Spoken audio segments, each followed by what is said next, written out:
Trying to get your Switch online with Xfinity, whether you're at home with the new XB8 gateway or trying to use a public hotspot, the Switch can sometimes struggle with modern security settings.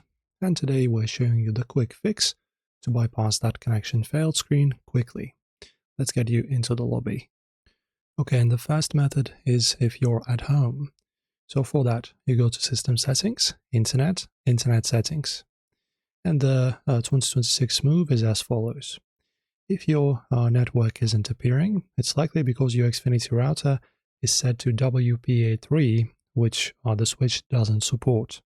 So if you want to fix that, open up your Xfinity app, go to Wi-Fi settings, and then change your security mode to WPA2 or 3 mixed.